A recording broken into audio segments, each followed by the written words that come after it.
네, 5월 13일 증권 찌라시를 말씀드리겠습니다. 네, 현대시멘트 파이시티 프로젝트를 하다가 이슈가 됐었죠. 파이시티는 양재동 옛 화물터미널 자리에 복합 유통기지를 짓는 사업으로서 굉장히 큰 사업이었습니다. 오래전에 현대시멘트의 자회사인 성우종합건설이 사업에 참여했다가 무산되면서 기업 회생에 들어갔고요. 거기에 2천억 원 이상을 지급보증했던 현대시멘트까지 같이 망가지게 되었습니다. 이번에 할인그룹 계열사인 NS쇼핑의 종속회사 엠바이콘이 파이시티 부지를 4,525억에 취득하기로 함으로써 불확실성이 어느 정도 정리되는 듯 하고요.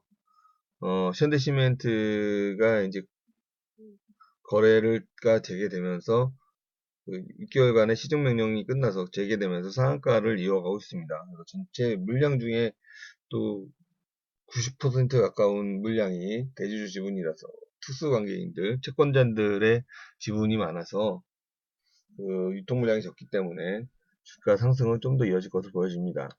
또한 전 오너인 정몽선 회장의 경영권 되찾으려는 시도와 맞물려서 M&A가 경영권 분쟁으로 이을 수 있는 부분이라서 주가는 좀 더 오를 것으로 보여집니다. 혜태제가 상장 이후 상한가를 또 기록하고 있네요. 예상했던 것처럼 2조 공모주 청약에 2조가 물리는 등 엄청난 인기를 끌었습니다. 근데 제가 말씀드린 부분은 혜태제과가 올라가는 건 여러분들이 다 아시니까요. 그 혜태제과의 대주주인 크라운제과의 보유 주식이 2배 이상으로 상승했기 때문에 크라운제과의 주가를 주목을 해봐야 되지 않을까 생각합니다. 크라운제과 및 특수관계인은 혜태제과 지분의 90% 우선주를 포함해서 가까운 지분을 보유하고 있었고요. 이번 상장하면서 일부 공모함으로써 한 70% 순으로 떨어진 것으로 보여집니다.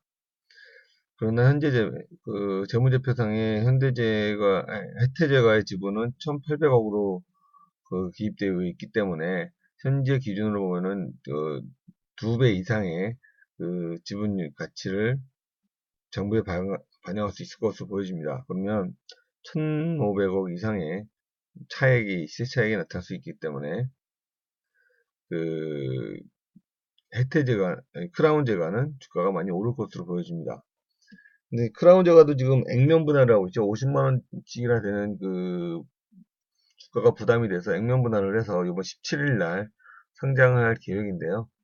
상장 이후에 액면 분할 효과와 혜태제과의 상장에 대한 효과로 해서 주가는 좀 오를 것으로 보여집니다.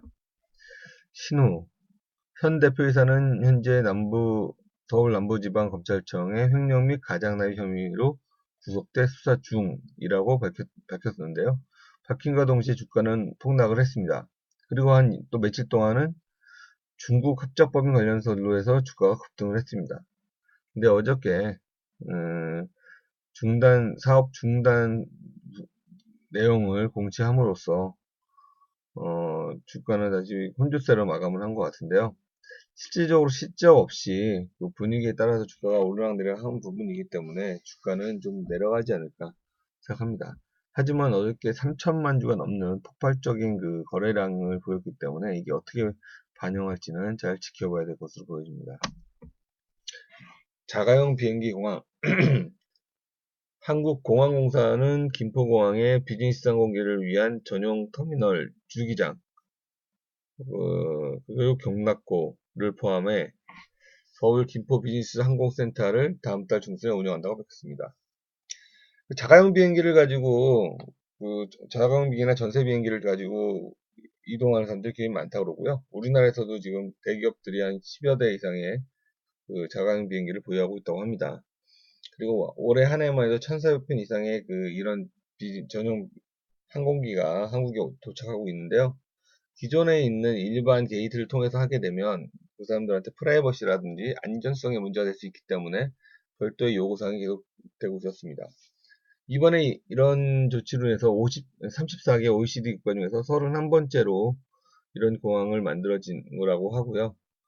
올해는 1,400편 이상의 비즈니스 항공기가 이용할 것으로 보여진다고 합니다. 한국공항이라고 상장 회사가 있습니다. 한국공항 대한항공이 50% 이상의 지분을 갖고 있는 한국공항이라는 회사가 있는데요. 거래량이 매우 작아요.